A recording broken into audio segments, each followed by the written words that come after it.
Welcome to Didi #1 Season 8, co-powered by Vivel Body Wash এবং Berger Easy Clean Fresh. Special partner Cucina Small Appliances এবং Olive Allen.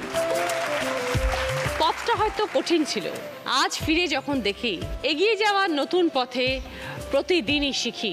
এইভাবেই শিখতে শিখতে দিদিরা এগিয়ে যাচ্ছেন, এগিয়ে যান নিজে, এগিয়ে নিয়ে যান সমাজ সংসারকে, আর সেই দিদিরাই আলো করে থাকেন আমার মঞ্চ। সেরকমই 4 জন দিদির গল্প শুনবো আমরা আজকে। সবাইকে ওয়েলকাম জানাচ্ছি, আসুন প্লিজ।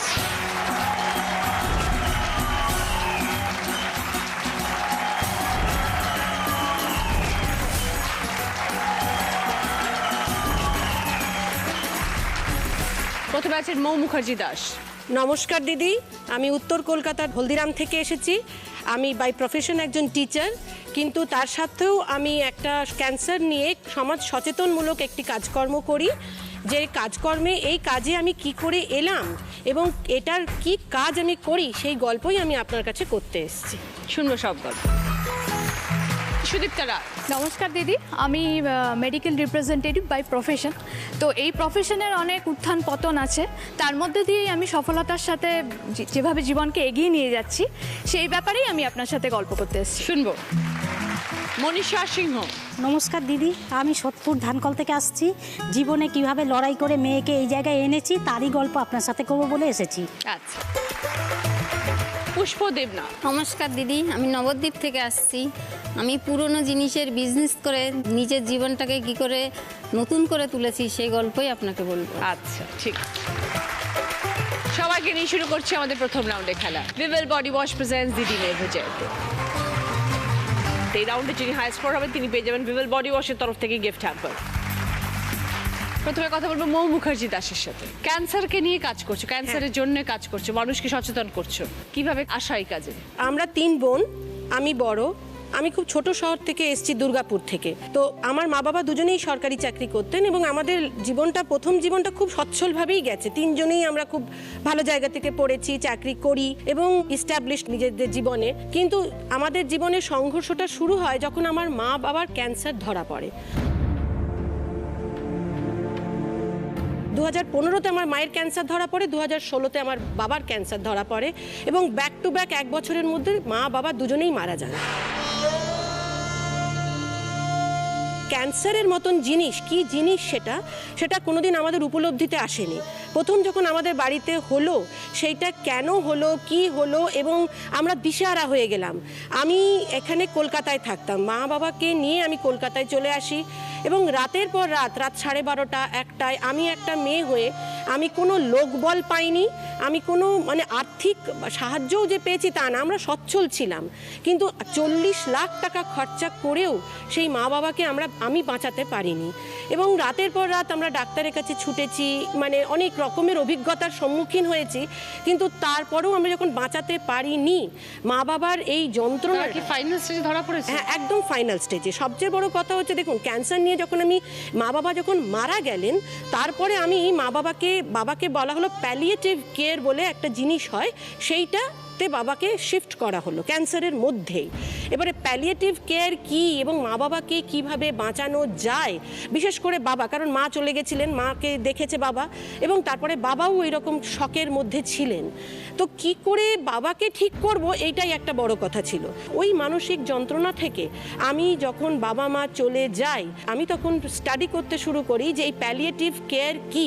তখন জানতে পারি ওয়ার্ল্ড হেলথ অর্গানাইজেশন বলছে যে স্বাস্থ্য শুধু শারীরিক নয়, স্বাস্থ্য হচ্ছে মানসিক, আর্থিক এবং সবচেয়ে বড় কথা হচ্ছে আধ্যাত্মিক, সব মিলিয়ে স্বাস্থ্য। আমরা কিন্তু মানসিক দিকটা একটা পেশেন্টের কমপ্লিটলি ইগনোর করি। আমরা ক্যান্সার সম্বন্ধে এতটাই অচেতন যে আমরা ভাবি যে যার ক্যান্সার হয়নি সেভাবে আমাদের বাড়িতে কারো হয়নি, বাবা আমরা সুরক্ষিত। এটা কিন্তু ভুল। আজকে আমার বাড়িতে হয়নি বলে আমার বাড়িতে হবে না, এটা কিন্তু ভুল ধারণা। আর হলে পরে আমাকে কি মেজার নিতে হবে, প্রিভেন্টিভ মেজার, এক্সপোজার এবং না হওয়ার জন্য আমাকে কি সচেতনতা অবলম্বন করতে হবে, এই কাজটাই আমি করি জনসাধারণের মধ্যে গিয়ে বিভিন্ন ওয়ার্কশপের মাধ্যমে। আমি বিভিন্ন অঙ্কোলজিস্টদেরকে সাথে নিয়ে, এখানে অনেক এনজিও ওয়েস্ট বেঙ্গলে কাজ করে, তাদেরকে সঙ্গে নিয়ে আমি একটা সচেতনতার চেষ্টা করি যে ক্যান্সার টার্মিনাল, মানে বলে দিচ্ছে বেশিরভাগ ক্যান্সার 120 রকমের ক্যান্সার হয়, বাবা। সেখানে মোটে 2-3টে ক্যান্সার কিওরেবল, বাকি মোস্ট অফ দ্য ক্যান্সার হচ্ছে আপনার পেশেন্ট মারা যাবে। ডাক্তার বলে দেয় 2 মাস 4 মাস 6 মাস, যখন ডাক্তার বলে দিচ্ছে 2 মাস 4 মাস 6 মাস, তখন আমাদের কি করা উচিত? আমরা কি সেই পেশেন্টকে টেনে টেনে হিঁচড়ে হিঁচড়ে বলবো চলো কেমো নাও? তাই সেই পেশেন্টকে আমরা অনেক সময় জানাইও না কি হয়েছে, না না বলিস না, হার্ট অ্যাটাকে মরে যাবে না। সেই পেশেন্টের অধিকার আছে জানার কি তার হয়েছে, কেন হয়েছে, এবং পেশেন্টের সঙ্গে বাড়ির লোকদেরও জানার অধিকার আছে যে কি হয়েছে, কেন হয়েছে, এবং কি তার পরিচর্যা করা দরকার। বাড়ির লোকদেরও মানসিক একটা বল দরকার, মানসিক একটা জোর দরকার যে এটা মা বাবাকে বা যারই হয়েছে তারও একটা শেষ ইচ্ছা আছে, তার সেই শেষ ইচ্ছাকে সম্মান জানানো, একটা ডিগনিফাইড সম্মানজনক মৃত্যু দেওয়া, সম্মানজনক একটা বিদায় জানানো। আমি সেই কাজটাই করি যে জনসাধারণের কাছে পৌঁছে যাই, ওয়ার্কশপ অর্গানাইজ করি, তাদেরকে বলি যে দেখুন আজকে ক্যান্সার হয়নি, এমন ক্যান্সার পেশেন্ট যারা আসে এবং ক্যান্সারের সঙ্গে যারা আসে তাদেরকে সচেতন করি যে ক্যান্সার যদি হয় ঘাবড়াবেন না। আর্থিক দিক থেকে তো আমরা কিছু করতে পারবো না, কিন্তু মানসিক দিক দিয়ে আমরা যেটা বলবো যে পেশেন্টের ওপিনিয়ন নিন, মতামত নিন, ও কি চায়। একটা কেমো নেওয়ার পিছনে তার কিন্তু বিভৎস রকমের সাইড এফেক্ট থাকে, আপনি কেমো নিতে পারবেন কিনা তার আগে একটা টেস্ট কেমো হয়, খুব পেনফুল হয় কেমো নেওয়া। আপনার কেমো যদি দেয় আপনাকে সমস্তক্ষণ আপনার ব্লাড প্লেটলেটস কমে যাবে, আপনার WBC কাউন্ট মানে হোয়াইট ব্লাড সেল কমে যাবে, আপনার জ্বর আসবে কাঁপুনি দিয়ে, আপনাকে ইঞ্জেকশন মানে ঘন ঘন ইঞ্জেকশন নেওয়া, মানে হসপিটালে ভর্তি করা, কখন যে কি হয়ে যায় কেউ জানে না। সেই জায়গা থেকে পেশেন্ট কি চায় যে আমাকে এই কঠিন পরীক্ষার মধ্যে দিয়ে যাওয়া হোক? যখন ডাক্তার বলে দিচ্ছে, অনেক পেশেন্ট কিন্তু এই পেনফুল এই কষ্টটা পেতে চায় না, তারা চায় শেষ জীবনে বাবা যখন আমাকে বলে দিয়েছে আমি আমার আত্মীয় স্বজনদের সঙ্গে আনন্দে কাটাবো। সেইটা কিভাবে সম্ভব, কিভাবে তার আইনি ব্যাপার স্যাপারগুলো, আমি সেই ব্যাপারগুলোই অবগত করি। আমার যারা এনজিও আছে, অনেকগুলো এনজিও আছে, টাটা মেডিকেলেরও প্রেমাশ্রয়া বলে প্যালিয়েটিভ কেয়ার একটা পুরো ইউনিট আছে, আমি তাদের মাধ্যম দিয়ে বিভিন্ন ওয়ার্কশপ অর্গানাইজ করি এবং লোকদেরকে অবগত করি যে ক্যান্সার যদি হয়েছে কিভাবে তার মোকাবিলা করবে সব দিক থেকে। শুধুমাত্র ওষুধ দিয়ে ভালো রাখা নয়, মানসিকভাবে ভালো রাখবে, পেশেন্টকে সম্মানজনক কিভাবে তুমি ট্রিটমেন্ট করাবে। তো আজ তোমাকে অনেক মানুষ শুনছে, মৌ, তুমি কি মনে করবে কি কি তোমার টিপস দেওয়া উচিত, কি দেবে? এখন আমাদের ভীষণ পলিউশন বেড়ে গেছে, আমাদের পুরো চতুর্দিকে এত কিছু হয়েছে, তো আমরা প্রথমেই বলি যে প্রথমেই 40-45 বছর আপনার যেই হয়ে গেল আপনি 3টে জিনিস বর্জন করবেন। আপনি 3টে সাদা জিনিস, চিনি, ময়দা, দুধ আপনি খাবেন না। সিজনাল ফ্রুটস বা সিজনাল যেগুলো মানে যেগুলো শীতকালীন সবজি ফল সেগুলো খান। শীতের সময় বাঁধাকপি ফুলকপি সারা বছর পাওয়া যায়, আমরা কিন্তু মানা করি, বলি এগুলো খাবেন না। সবজি কেটে ফল কেটে 2 ঘন্টা আগে কেটে জলে ভিজিয়ে রাখুন, এবং মাছ এনে মাছটাকে নুন জলে চুবিয়ে রাখুন, ফরমালিন দিয়ে আজকাল রাখা হয় তাজা দেখাবার জন্য। এই ধরনের কিছু আমরা প্রিভেন্টিভ স্টেপস বলি যাতে ক্যান্সারটা না হয়। প্লাস্টিক তো আমরা মানাই করি, অনেকে দেখবেন প্লাস্টিকে করে রসগোল্লা নিয়ে আসে, এগুলো সব সায়েন্টিফিক্যালি প্রুভেন। হ্যাঁ, এগুলো সব সায়েন্টিফিক্যালি প্রুভেন। এইগুলো আমরা প্রিভেন্টিভ মেজার্স, যাদের ক্যান্সার হয়নি, যাদের ক্যান্সারের বাড়িতে ট্র্যাডিশন আছে তাদেরকে আমরা বলি যে দেখুন যাদের ক্যান্সার হয়েছে সবার আগে হচ্ছে আপনি তাকে জানান, তুমি ঘাবড়ে যেও না, আমরা তোমার সাথে আছি। তোমাকে ডাক্তার বলেছে 4 মাস, তুমি 4 মাস আনন্দে কাটাও, জীবনটা আনন্দে কাটাও, এটা কোনো পাপ নয়। এই স্টিগমা নিয়ে বেচো না যে আমার এটা কেন হলো। যার হয়েছে, যে অ্যাফেক্টেড, তার সঙ্গে বসুন, তোমার কি ইচ্ছা, শেষ কি ইচ্ছা তুমি বলো। তুমি কি কেমো নিতে চাও? না নিতে চাইলেও কোনো ব্যাপার না, কেমো হলে এই হবে। যদি নিতে চাও তুমি কি করবে, যদি না নিতে চাও তোমার কি করণীয়, এটা সবটা তোমরা বোঝাও ভালো করে। আমরা বোঝাই। এবং কেয়ার গিভারদের যারা মানে যত্ন নিচ্ছে, যখন যারা যত্ন নেয় তাদের কিন্তু প্রচন্ড মানসিক চাপ যায়। যাদের হয়েছে তাদের তো যাই, কিন্তু যারা যত্ন নেয় তারা তিলে তিলে তাদের কাছের মানুষটাকে মারা যেতে দেখে। তো বিভিন্ন মানুষ বিভিন্ন রকমের হয়, সবাইকে শুনতে চায় যখন তোমরা এই জিনিসগুলো প্রথমে শুনতে চায় না, প্রচুর প্রবলেম হয়, তারা একটা শকের মধ্যে থাকে, তারা শকের মধ্যে থাকে, তারা তো এটা মানতেই চায় না। প্রথম কথা যে কেন দেবো না, তারা ভাবে কি কেমো দিলেই বাবা ঠিক হয়ে যাবে, মা ঠিক হয়ে যাবে, কি ঠিক হয়ে যাবে। কিন্তু যে ক্যান্সারগুলো কিওর হবে সেগুলো তুমি নিশ্চয়ই দাও, কিন্তু ডাক্তার টার্মিনালি ইল বলে দিচ্ছে, তো ক্যান্সার তো বলেই দিচ্ছে ডাক্তার 6 মাস, আপনি পারবেন না। 2 বছর ধরে তুমি এটা করছো মৌ, কি মনে হচ্ছে কতটা মানুষ সচেতন হয়েছে এবং মানুষের কতটা তুমি? দেখুন, প্রথম তো আমি মুখে মুখে বলছি, সবাইকে মুখে মুখে বলছি। দ্বিতীয়, আমি যে কলেজে পড়াই সেখান থেকে আমি ওয়ার্কশপ শুরু করেছি। তো আমি চেষ্টা করছি। অনেকেই তো বলে, কেন আপনি এই কথাগুলো বলছেন, আপনার কি উদ্দেশ্য? আমার উদ্দেশ্য কিছু না, আমি চাই যে আমার বাবা মার মতন কষ্টে যেন আর 5টা লোক না মারা যায়, বিশেষ করে মানসিক কষ্ট। আর্থিক তো ছেড়েই দিন, 40 লাখ টাকার মতন অনেকেই খরচা করছে, আবার মানে পুরো অসহায় হয়ে যাচ্ছে। কিন্তু তবুও মানসিক যে যন্ত্রণাটা, সেই যন্ত্রণা পেয়ে যেন কাউকে আর কষ্ট করে মারা যেতে না। খুব ভালো লাগলো মৌ তোমার সাথে কথা বলে। Thank you for your informations. তোমার মতন মানুষ আছে আমাদের সমাজে, যারা সমাজের সচেতনতাটাকে এইভাবে আনতে চেষ্টা করছে, সেটা ভেবেও ভালো লাগে। Very good, Thank you. খুব ভালো থেকো মৌ। Thank you. এবার আমরা দেখবো সকলের জন্য কি খেলা আসছে।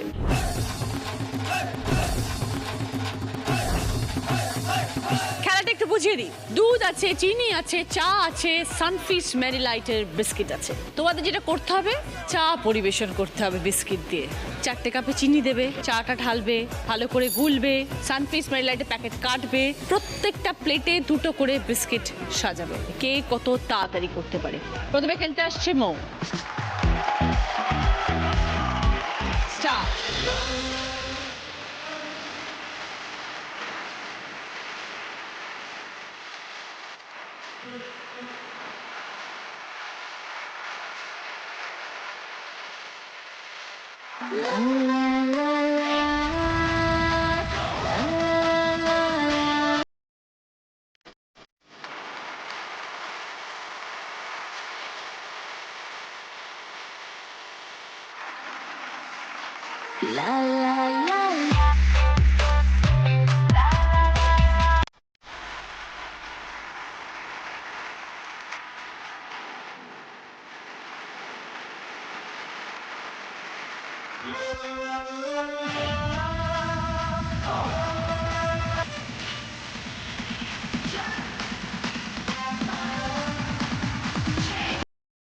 ওকে,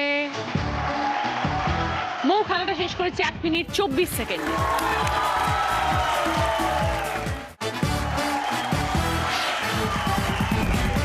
ফিরে এলাম ব্রেকের পর। আপনারা দেখছেন দিদি number 1 season 8, co powered by Vivel body wash এবং Berger easy clean fresh, special partner Cucina small appliances এবং olive oil. Sudipta, medical representative, কত বছর এই কাজ করছো? এবার এই প্রফেশনটা এসছি আমি এই এপ্রিল মাস থেকে। তার আগে আমি যে এমএনসিতে চাকরি করছি সেটা প্রায় 13 বছরেরই। তখন আমরা স্টকিস্ট ভিজিট করতাম। তখন আমরা মাসে 1.5 কোটি টাকার টার্গেটও হ্যান্ডেল করে এসেছি। আমি 18টা ডিভিশন দেখতাম। তো খুব ছোটোবেলাটা বিহারে কেটেছে। আমার বাবা বিহারে একটা ইনস্টলেশন ইনচার্জ ছিলেন। তো আমার আর দাদার পড়াশোনার জন্য আমার মা এখানে চলে আসেন আমার ঠাকুমাকে নিয়ে। তো তোমার কেন মনে হলো যে এরকম একটা প্রফেশনে যাব? আমি এদিক ওদিক করছিলাম, টুকটাক নেটওয়ার্কিং করছিলাম। তারপরে বিয়ে হয়ে গেল। বিয়ের পরে ভাবলাম সংসারটাই করি। এই ব্যাপারে আবার আমার হাজব্যান্ড এবং আমার শাশুড়ি আমাকে ভীষণভাবে জোর দিয়েছেন যে তোর ক্যাপাসিটি আছে, তুই কেন যাচ্ছিস না, কাজ করো। তো সেই জন্য আমি তারপরে কম্পিউটার শিখলাম। শিখে আমি পরের মাস থেকে চাকরি করি। আমি যবে থেকে ভেবেছি যে আমি চাকরি করব, তার পরের মাস থেকে আমি চাকরি করি। তারপরে আমি স্টেপে স্টেপে এমএনসিতে আসি এবং এমএনসিতে আমি খুব সাকসেসফুলি 13 বছর কাটিয়েছি। আমি 5-6 বাজার মানে টপ পারফর্মার। না, আমাদের যখন এই প্রফেশনে নিয়েছিল, আমার জেডবিএমকে জিজ্ঞেস করেছিল যে মেয়েদের কেন এই প্রফেশনে এনেছো। তখন আমার জেডবিএম টাইম চেয়েছিলেন। তো আমি যখন প্রথম বছরই টপ পারফর্মার হলাম, তখন উনি বললেন যে একটা প্রশ্ন ছিল যেটার উত্তর আজকে দেওয়া গেল। তো ন্যাচারালি আমি বহুবার ফরেন ট্রিপ করেছি উইথ মাই হাজব্যান্ড। তাহলে এখন সব ওষুধের নাম জেনে গেছো? হ্যাঁ, সব ওষুধের নাম জানি। এবং আমার যে ওষুধগুলো, ধরুন আমার তো ওষুধ তো আরো 10 জন বলছে, তার মধ্যে থেকে ডাক্তারকে কনভিন্স করি আমার ওষুধটাই লেখাতে হবে। কিভাবে বোঝাও? দেখুন, ডাক্তারদের আমি যদি ওষুধ সম্পর্কে বোঝাতে যাই, তারা বলবে আমরা এতদিন মেডিকেল কলেজে কি করলাম তাহলে। একদম। তো ন্যাচারালি আমি তাকে বোঝাই যে কি কি ফ্যাসিলিটি পাওয়া যাবে। ধরুন আমার প্রোডাক্টের দাম কম, ইজিলি অ্যাভেলেবেল, অনেক ছোট ছোট ডোজে আছে, একসঙ্গে বড় প্যাক নিতে হচ্ছে না। অনেকে থাকে যে 30টা ট্যাবলেট, সেক্ষেত্রে আমি 10টা প্রোভাইড করছি। তো ইটস দ্য প্লাস পয়েন্ট। বা ফ্লেভার, কোনো একটা ফ্লেভার, বেস্ট ফ্লেভার বাচ্চাদের জন্য হয়তো কোনো একটা ভালো ইয়ে যেটা বাচ্চাদের প্রেফার্ড। তো এখনো তোমাকে ঘুরে ঘুরেই কাজ করতে হয়? হ্যাঁ হ্যাঁ, কোন কোন এরিয়ায় যাও সুদীপ্তা? আমার টেরিটরি কল্যাণী থেকে বেলঘড়িয়া, ওদিকে শোভাবাজার, বাগড়ি মার্কেট, এনআরএস আর বারাসাত। বাপরে, অনেকটা এরিয়া। বেশি না, 160টা ডাক্তার, 100টা ডবল ভিজিট আর 60টা সিঙ্গেল ভিজিট। চাঙ্গা থেকে মাসে? হ্যাঁ। কটার সময় বেরো, কখন ফেরো বাড়ি? মোটামুটি 8টা থেকে 8:30টায় বেরোতে হয়। তারপরে হয়তো যদি কাছাকাছি টেরিটরি হয় সকাল দুপুরে হয়তো খেতে আসলাম, আর যদি ধরুন কল্যাণী যাই তাহলে একদম রাত্রিবেলা। কখনো মনে হয়নি প্রফেশনটা চেঞ্জ করি? না, প্রফেশনটা চ্যালেঞ্জিং, আমার বেশ ভালো লাগে যে একটা ডাক্তার প্রথম দিন হয়তো ঠিক আছে, তারপরের দিন সে দেখছি কনভার্ট হচ্ছে, তারপরে দেখছি প্রেসক্রিপশন আসছে, মানে এই চ্যালেঞ্জটাকে আমি খুব মানে অ্যাকসেপ্ট করে নাও অ্যাকসেপ্ট একদম। করি, শুধু না এনজয় করি। যে কোনো প্রফেশনেই চ্যালেঞ্জ আছে, কিন্তু একটা ডাক্তাররা তো খুব ক্রিম কোয়ালিটির মানুষ, মানে অনেক পড়াশোনা করে অনেক কিছু করে একটা জায়গায় আসেন। তো ন্যাচারালি সে যখন আমার কথায় কনভিন্সড হয়ে তার পেনটা আমার জন্য ব্যবহার করে, ইটস এ গ্রেট জয়। পরিবারে কে কে আছেন সুদীপ্তা? আমার ফ্যামিলিতে আমার বাচ্চা আছে, আমার মেয়ের 10 বছর বয়স, আমার হাজবেন্ড, আমার শাশুড়ি, আমার ভাসুর আর আমার যা। ভালো থেকো সুদীপ্তা। Thank you. এইভাবেই জীবনে এগিয়ে যাও। সুদীপ্তা, তুমি একজন মেডিকেল রিপ্রেজেন্টেটিভ হয়ে কাজ করো, তাই তোমার বিভিন্ন জায়গায় যেতে হয় যেখানে অনেক পলিউশন আছে, জীবাণু থাকে সব জায়গায়। তাই বাড়ি এসে স্নান করাটা তোমার জন্য খুব উপকারী।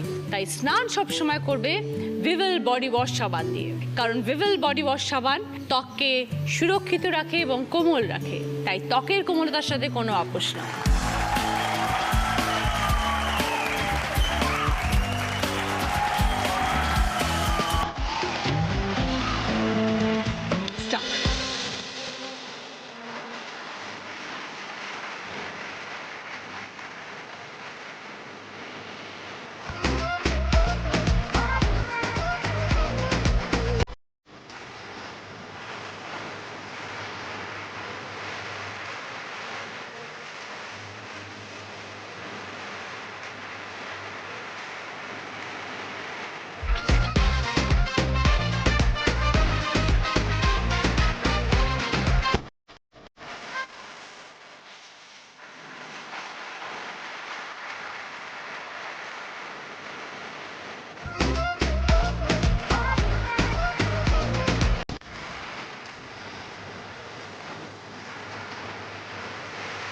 ওকে, সুদীপ্তা খেলাটা শেষ করেছে 1 মিনিট 1 সেকেন্ডে।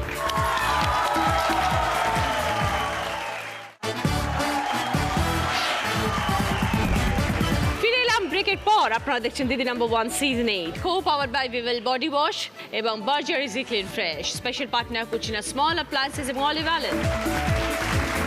মনীষা দি, লড়াই করে মেয়েকে মানুষ করেছেন। হ্যাঁ দিদি, আমার জীবনটা খুবই কষ্টে। আমি বাবা মা থাকতো, আমি অনাথ। ছোটোবেলায় বাবা মার জন্ম দেওয়ার পরে যখন আমার 1.5 বছর বয়স হয় তখন আমাকে মামার বাড়িতে দিয়ে দেয়। তারপর থেকে আমার বাবা মার সাথে কোনো রকমই যোগাযোগ নেই, কোনো খোঁজ খবর, দেখা সাক্ষাৎ কিছু না। ওইভাবেই আমি দাদুর বাড়িতে মানুষ হই, দাদু মামা মাসিরা এরাই মানুষ করে। তারপরে ওখানে পড়াশোনা, যখন মোটামুটি আমি ক্লাস 8 পাস করে 9-এ উঠি, তখন আমার মা বাবা গিয়ে আমার দাদুকে বলে আমাকে নিয়ে আসবে। তখন আমার দাদু মাকে বলল যে তুমি এখন এসেছো মেয়ের খোঁজ করতে, এত বছর তুমি কোথায় ছিলে? তখন তো তুমি ভাবোনি যে তোমার একটা সন্তান আছে। এই নিয়ে দাদুর সাথে আমার মা বাবার ঝগড়া হয় যে আমি আমার মেয়েকে এখন নিয়ে যাব। তখন দাদু বলছে তুমি মেয়েকে নিয়ে গিয়ে খাবে কি? আমাদের খুব কষ্টের সংসার ছিল, 3 বোন 1 ভাই ছিলাম। আমার বাবা বাঁজন বিক্রি করতো, তা সেই হিসাবে মা হয়তো দিয়েছিল, কিন্তু দেওয়ার পরও ওই খোঁজ খবরটা নেয়নি বলে দাদুর একটা রাগ ছিল। তা মা ওখান থেকে আমাকে নিয়ে চলে আসে। আমি মা বাবা সম্পর্কে, মা বাবা কে তাও জানতাম না, কীরকম দেখতে সেটাও আমি জানতাম না। অতএব আমার কাছে সে একদম অপরিচিত। এবার আমাকে তাদের কাছে নিয়ে আসে। নিয়ে আসার পরে 1 বছর কোনো রকম কষ্ট করে পড়ায়। ক্লাস 9টা পাস করে যখন 10-এ উঠি, তখন আমরা তারকেশ্বরে থাকতাম। তারকেশ্বর থেকে আমরা সোদপুরে চলে আসি আমাদের নিজেদের বাড়িতে, ঠাকুমার বাড়িতে। ওখানে আসার পরে যথারীতি স্কুল সব ভর্তি নিয়েছে। আর আমার খুব পড়ার ইচ্ছে ছিল দিদি, জীবনে ভেবেছিলাম যে লেখাপড়া শিখে আমি একটা কোনো চাকরি বাকরি করব, এই আশাটা ছিল। কিন্তু এটা আর হয়ে উঠলো না। যখন স্কুল ভর্তি হয়ে গেল আমি আর ভর্তি হতে পারলাম না, তখন আমার পড়াশোনাটা বন্ধ হয়ে গেল। এবার ঘরে কাজকর্ম করি, মা কাজে যায়, সমস্ত ওই দায়িত্বটা আমার উপর পড়ে যায়। তার মধ্যে আমার ছোট বোন পড়াশোনা করছে, সেখানে একটা মাস্টার রাখা হয়েছিল।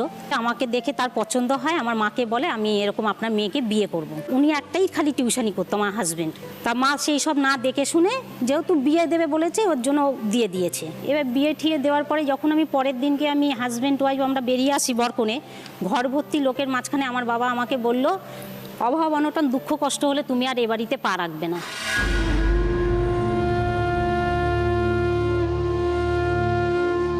যখন বাড়ির বাইরে গেটের বাইরে পা রাখছি তখন আমি চিন্তা করে নিলাম আমি জীবনে কোনোদিন এই বাড়িতে আর আসবো না। তারপরে দিদি আমার জীবনে নেমে আসলো ঝড়। দিনের পর দিন না খাওয়া, সংসার চালাবো কি করে, একটা টিউশনির ওপর ভিত্তি করে আমি কি করে সংসার চালাবো, না খেয়ে রয়েছি দিনের পর দিন। এদিকে আমি তো কিছু রাস্তাঘাটও চিনি না, যেহেতু দাদুর বাড়ি থেকে এসেছি, কিছুই চিনি না। আমি পড়াশোনাও বেশি দূর করিনি যে আমি কাজবাজ করব। আমি চিন্তা করছি ওই দিনের পর দিন ওইভাবে থাকছি। তারপরে যথারীতি আমার মেয়ে হলো, মেয়ে হওয়ার পরে এবার মেয়েকে কি খাওয়াবো সেই একটা চিন্তা। ওর বাবা আজকে এই কাজ করছে, কালকে সেই কাজ করছে, এরকম করছে, কিন্তু স্থায়ীভাবে কোনো কাজই পাচ্ছে না। তখন আমি চিন্তা করলাম যে মেয়ে বড় হচ্ছে, স্কুলে পড়াতে হবে, যে জিনিসটা আমি করতে পারিনি আমার মেয়ের মধ্যে থেকে আমি করব।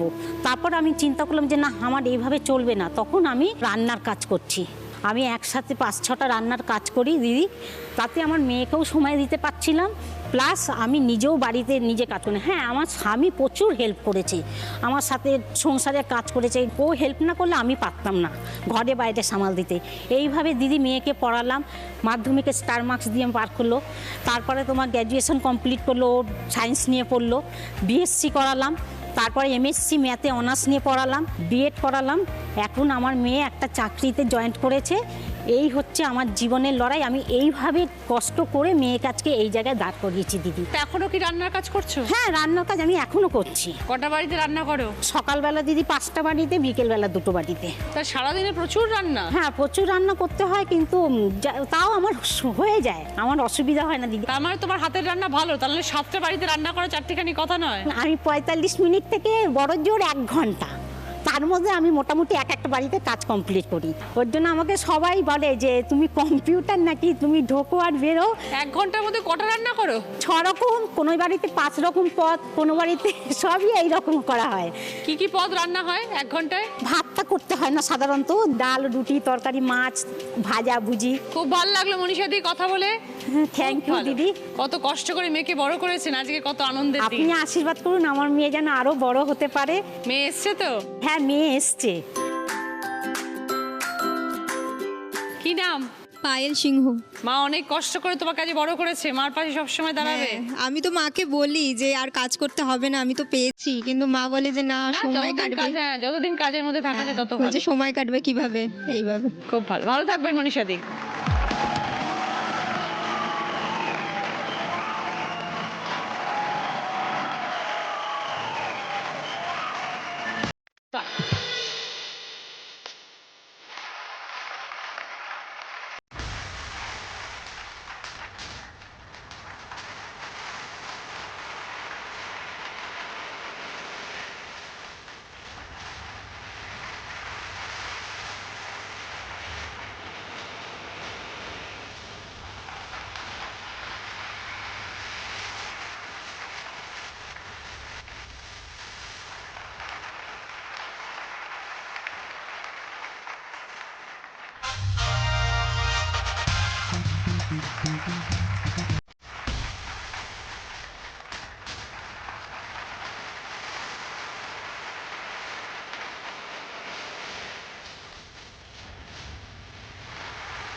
মনীষা দি খেলাটা শেষ করেছেন 1 মিনিট 15 সেকেন্ড।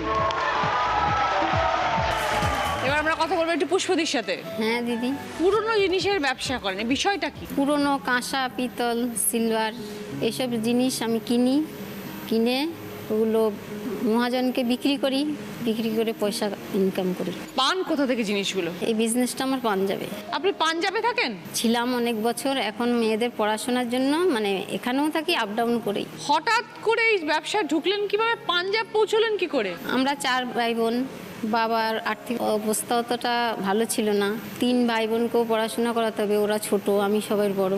তো বাবা আমাকে বিয়ে দিয়ে দেয় 17 বছর বয়সে। তখন শ্বশুরবাড়ি আসি, ওখানে নানান সমস্যার কারণে হাজব্যান্ড আমাকে নিয়ে পাঞ্জাব চলে যায়। ওখানে গিয়ে দিদি আমার মানে মাথার উপরে ছাদও ছিল না, এরম অবস্থায়ও আমার দিন কাটাতে হয়েছিল। তারপরে ওখান থেকে হাজব্যান্ড কাজ করে। এবার দেখি মানুষ মানে এই জিনিসগুলো কিনে বিক্রি করে, এভাবে মানুষ দেখছি নানান জায়গায় এরকম দোকান করে বা ঘুরে ঘুরে কেনে। তো আমি বলি তাহলে কিছুদিন কাজ করার পরে কিছু পয়সা যখন জোগাড় করে, তখন হাজব্যান্ডকে বলি তাইলে আমিও তো এই ঘরে বসে এই কাজটা করতে পারি, এই জিনিসগুলো কিনতে পারি, কিনে বিক্রি করলে আমার পয়সা উপার্জন হবে কিছু। কোত্থেকে কিনতে? বাড়ির মালও আমার বাড়িতে আসতো, ঘরে দিয়ে যেত। আর যারা ফেরিওয়ালা ঘুরে ঘুরে এইসব মাল কেনে, তারাও নিয়ে আসতো। ঘরে বসে আমি কিনি, আমি একটা রুমে থাকা, খাওয়া প্লাস আমার এই দোকান সব কিছু সব করতাম। তারপরে এভাবে আমার মানে বিজনেসটা চলতে থাকে। কত টাকায় কিনতে, কত টাকা লাভ করতে? আমি যদি 150 টাকায় কিনতাম মানে কিলো, হ্যাঁ, হয়তো 30, 40, 50 মানে সবার কাছ থেকে তো সমান না, মানে ওই লাভে বিক্রি করতাম মহাজনের কাছে। কত বছর এই ব্যবসা করলে পাঞ্জাবে? তাও 10 বছর। তো এত বছরই ব্যবসা করে জীবনে কি কি করেছো পুষ্প? এখন আমি পাঞ্জাবে যেখানে আমার একটা রুম ছিল না, মাথা গোজার মতো, সেখানে আমার 21-22টা রুম এখন বানিয়েছি ভাড়া দেওয়ার জন্য। এখন তুমি মাল নাও কোত্থেকে? এখন আমার হাজব্যান্ড ওখানে বিজনেসটা করে, আমি মাঝে মাঝে আপ ডাউন করি। আমার মেয়েদেরকে আমি পড়াশোনা করতে পারিনি, আমি মেয়েদেরকে পড়াশোনা করানোর জন্য আমি এখন আমার নবদ্বীপে থাকি, একটা গ্রামে, নবদ্বীপ থেকে অনেকটা ভেতরে একটা গ্রামে। আচ্ছা। আমার বড় মেয়ে শান্তিনিকেতনে বিশ্বভারতীতে ডিজাইনিং নিয়ে 3rd ইয়ার পড়াশোনা করছে। আচ্ছা। মেজো মেয়ে হুগলিতে ইঞ্জিনিয়ারিং পড়ছে। Very good. ছোট মেয়ে 11-এ পড়ে। এখন মেয়েদেরকে পড়াশোনা করানোর জন্য আমি এখানে কিছুদিন থাকি, ওখানেও যাই, হাজবেন্ড ওখানেই থাকে, মাঝে মাঝে আসে। এই ব্যবসাকে আরো বড় করো পুষ্প, মেয়েদের আরো বড় করো, মেয়েদের আরো বড় করে মানুষ করো। সেটাই, মেয়েদেরকে লক্ষ্যে পৌঁছে দেয় আমার এখন উদ্দেশ্য। একদম, ভালো থেকো। আজকে যে 4 জন দিদির আমরা গল্প শুনলাম, তাদের প্রত্যেকের গল্প শুনে আমাদের এটাই বুঝলাম এবং বিশ্বাস করলাম যে শুধু তারা জীবনে সাকসেসফুল নয়, তাদের সাথে সাথে তারা সমাজকে, পরিবারকে, সবাইকে নিয়ে তারা এগিয়ে যাচ্ছে জীবনে। All the best. তার জন্য দিদির জন্য একটা জোরে হাততালি।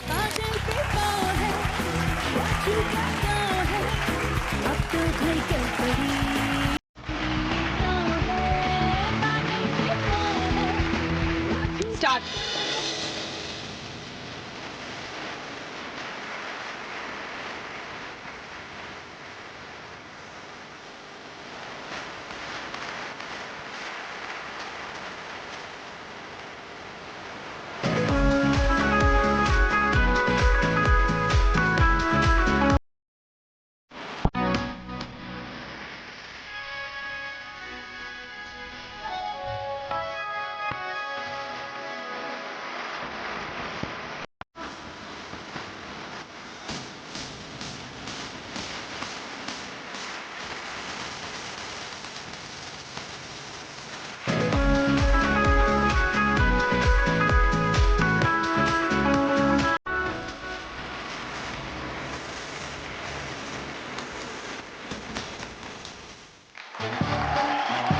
পুষ্প খেলাটা শেষ করেছে 1 মিনিট 6 সেকেন্ডে। রাউন্ডে ফার্স্ট পজিশনে আছে সুদীপ্তা 20 পয়েন্টস, সেকেন্ড পজিশনে আছে পুষ্প 15 পয়েন্টস, থার্ড পজিশনে আছে মনীষা 10 পয়েন্টস, ফোর্থ পজিশনে আছে মৌ 5 পয়েন্টস। সুদীপ্তার পছন্দ কিচেন ক্যাবিনেট, পুষ্পর পছন্দ বেতের চেয়ারের সেট, মনীষাদির পছন্দ কফি মেকার, মৌয়ের পছন্দ টিভি ক্যাবিনেট। পুষ্পা ফার্নিচার, যত্নে থাকুক সবকিছু। এই রাউন্ডে হাই স্কোরার সুদীপ্তার জন্য গিফট আছে, সুদীপ্তার জন্য ভিভেল বডি ওয়াশের তরফ থেকে গিফট হ্যাম্পার, সকলের জন্য ভদ্রেশ্বর লাল বাবা রাইসের তরফ থেকে মিনিকেট চাল।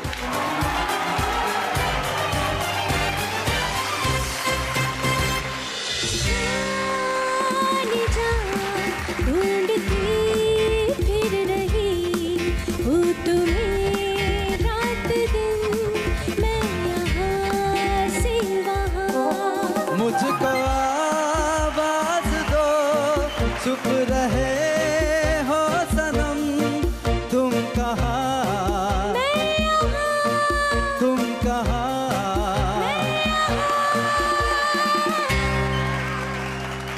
আজকের আমাদের স্পেশাল গেস্ট শাবায়ন এবং চন্দ্রিকা। শুরু করবো আমাদের second round. Kutchina small appliances presents হয় তুমি নয় আমি। প্রথম গানের প্রশ্ন, রাইট আনসার দিলে গিফট পাবে শ্রী ও শ্রীজি কালেকশনের তরফ থেকে গোল্ড প্লেটেড জুয়েলারি সেট। অনেকগুলো অক্ষর ঘোরাঘুরি করবে, একটা অক্ষরে সে আটকে যাবে, সেই অক্ষর দিয়ে গান শোনাবে।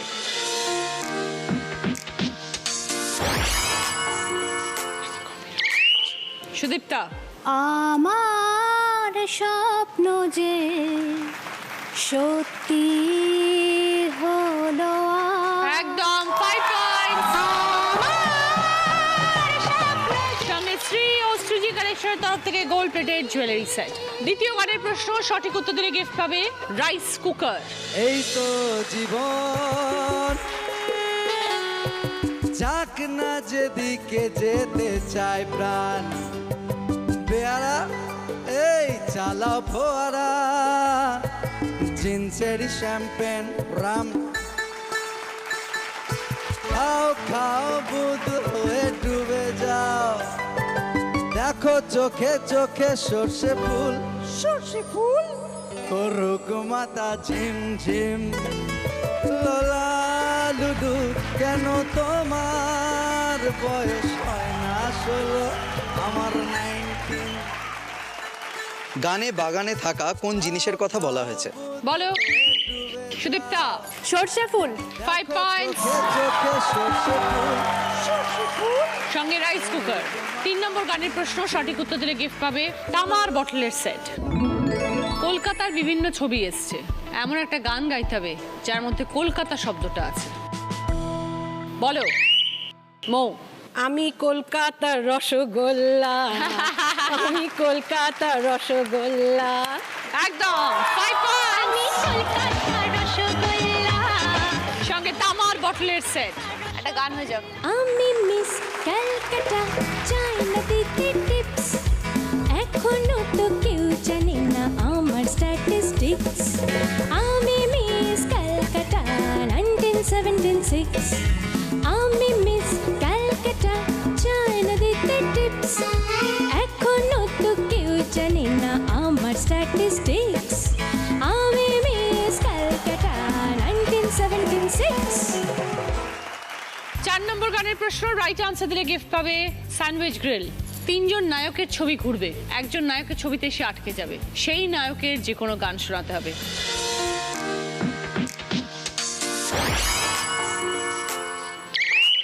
সুদীপ্তা। कहो ना प्यार है कहो ना प्यार है 5 পয়েন্টস। প্যার হ্যায় সঙ্গে স্যান্ডউইচ গ্রিল। শেষ প্রশ্ন, 5 নম্বর প্রশ্ন, রাইট আনসার দিলে গিফট পাবে স্যালাড কাটার। হে জয় জয় শিব শঙ্কর কাঁটা লাগে না कंकर हे जय जय शिव शंकर कांटा लागे ना कंकर ये प्याला तेरे नाम का पिया गिर जाऊंगी मैं मर जाऊंगी जो तूने मुझे थाम न लिया वो सौरभ दी हे जय जय शिव शंकर कांटा लागे ना कंकर ये प्याला तेरे नाम का पिया गिर जाऊंगी मैं मर जाऊंगी जो तूने मुझे थाम न लिया वो सौरभ दी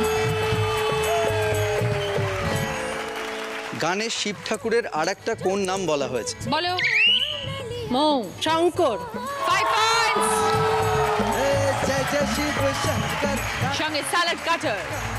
ये प्याला तेरे नाम का पिया শুরু করছি আমাদের থার্ড রাউন্ড, সানফিজ মারি লাইভ প্রেজেন্টস কার দৌড় কত দূর। আজকের আমাদের স্পেশাল গেস্ট প্রমিতা। এইটা হচ্ছে আমাদের অভিনয় রাউন্ড।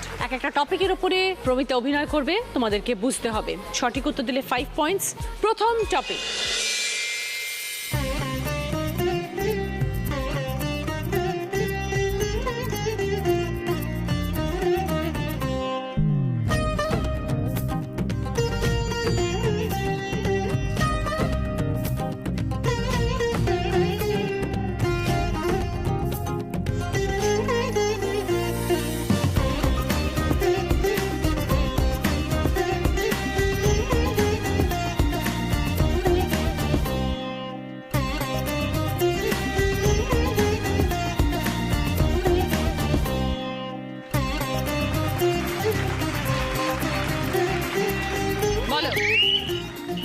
পিঠে বানাচ্ছে, নারকেলের পুর ভরছে। একদম 5 পয়েন্টস। সেকেন্ড টপিক, চলতি কথা।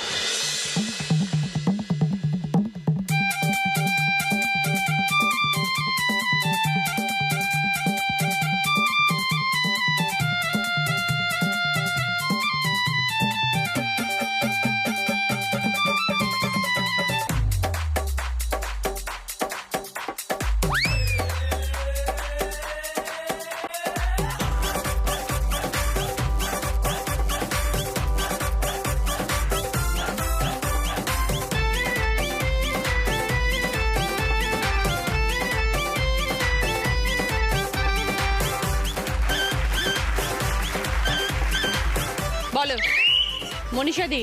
ডানা কাটা পরি। একদম 5 পয়েন্টস। আমি ডানা কাটা পরি, আমি ডানা কাটা। থার্ড টপিক, একটি খাবার জিনিস।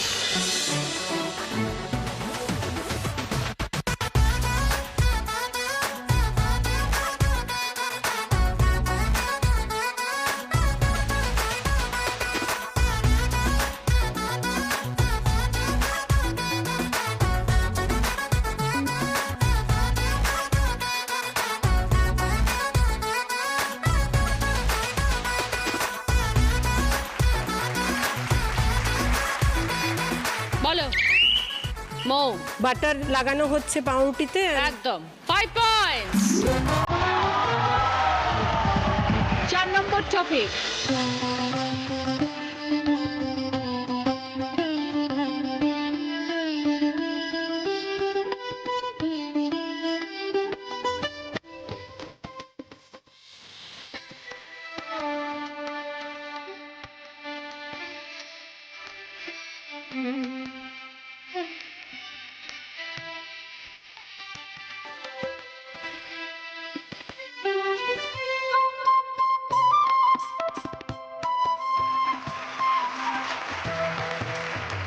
বলো মৌ। গায়ে হলুদ। 5 পয়েন্টস। 5 নম্বর টপিক, খাবারের পদ।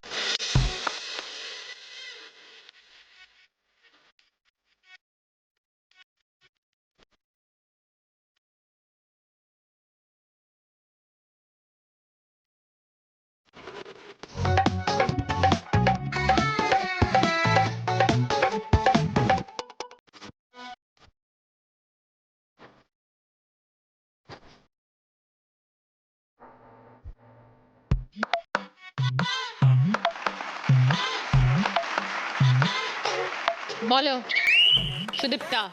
কুমড়োর ছক্কা। 5 পয়েন্টস। ভালো থেকো প্রমিতা, আবার দেখা হবে। এই রাউন্ডে ফার্স্ট পজিশনে আছে মৌ, 15 পয়েন্টস। এসো মৌ।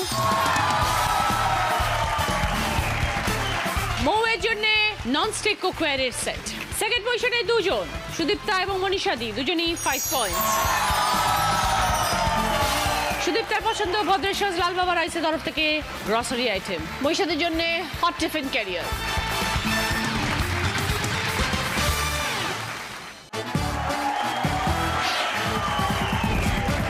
ফিরে এলাম ব্রেকের পর, শুরু করবো আমাদের শেষ রাউন্ড, বুদ্ধিতে বাজিমাত। আমার জুয়েলারি স্পন্সর করেছে শেখ ফ্যাশন জুয়েলারি। যিনি আজ দিদি নাম্বার 1 হবেন তিনি পেয়ে যাবেন ওরিয়েন্ট জুয়েলার্সের তরফ থেকে সোনার হার, মুখরোচক চানাচুরের তরফ থেকে গিফট হ্যাম্পার এবং ভিভেল বডি ওয়াশের তরফ থেকে গিফট হ্যাম্পার। প্রথম প্রশ্ন সঠিক উত্তর দিলে গিফট পাবে মিক্সার গ্রাইন্ডার। প্রথম ছবি থেকে একটা শব্দ, দ্বিতীয় ছবি থেকে একটা শব্দ, তৃতীয় ছবি থেকে একটা শব্দ, লাস্ট একটা অক্ষর, 4টে মিলিয়ে একটা অর্থপূর্ণ শব্দ।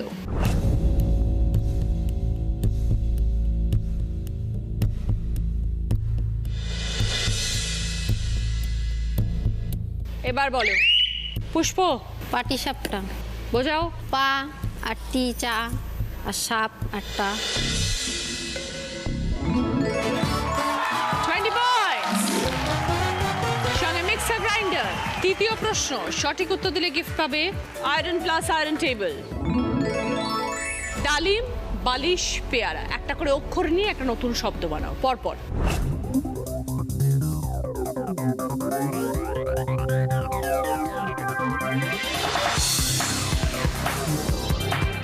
এবার বলো মনীষাদি।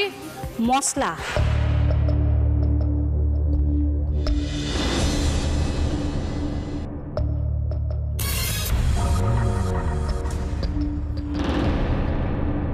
উত্তরটা ডালিয়া। সরি মনীষাদি, -10। 3 নম্বর প্রশ্ন সঠিক উত্তর দিলে গিফট পাবে জি বাংলা প্রাপ্তির তরফ থেকে শাড়ি।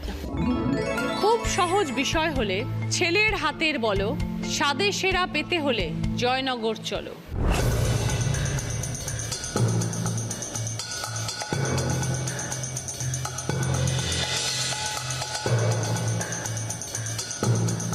এবার বলো সুদীপ্তা। মোয়া। বোঝাও।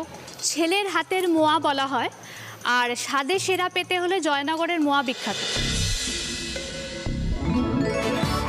20 পয়েন্টস। সামনে জি বাংলা প্রাপ্তির তরফ থেকে শাড়ি। 4 নম্বর প্রশ্ন রাইট আনসার দিলে গিফট পাবে কিচেন চিমনি।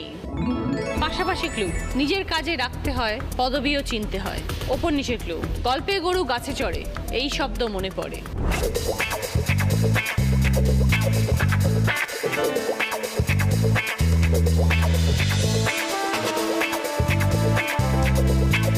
এবার বলো সুদীপ্তা। উপর নিচ হচ্ছে আজগুবি, আর পাশাপাশি হচ্ছে বিশ্বাস। 20 পয়েন্টস। সঙ্গে কিচেন চিমনি। শেষ প্রশ্ন রাইট আনসার দিলে গিফট পাবে 3 বার্নার গ্যাস ওভেন। 30 পয়েন্টসের আনসার শেষ প্রশ্ন, ভুল করলে -20। ছবিটা ক্লু, শূন্যস্থান পূরণ করো। দুটো শব্দে উত্তর।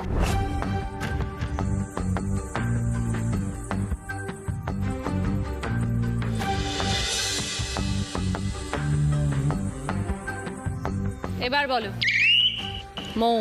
আলু সেদ্ধ ভাত। মৌ বলছে আলু সেদ্ধ ভাত। যদি সঠিক হয় তবে 30 পয়েন্টস।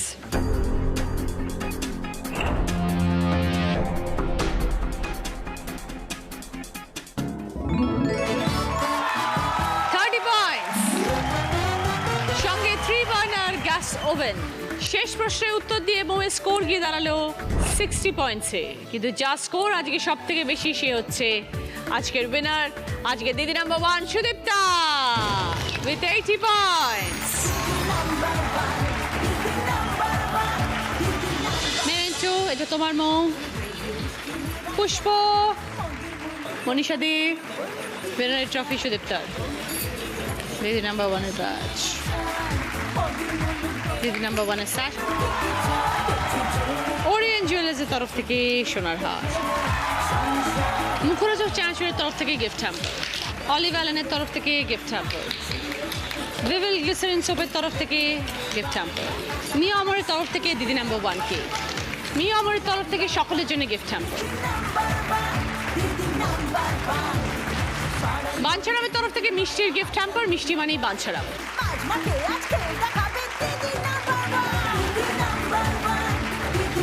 সবার থেকে বিদায় চাইছি, ভালো থাকবেন সবাই। আগামীকাল দেখা হচ্ছে। এরপরে দেখবেন আলো ছায়া।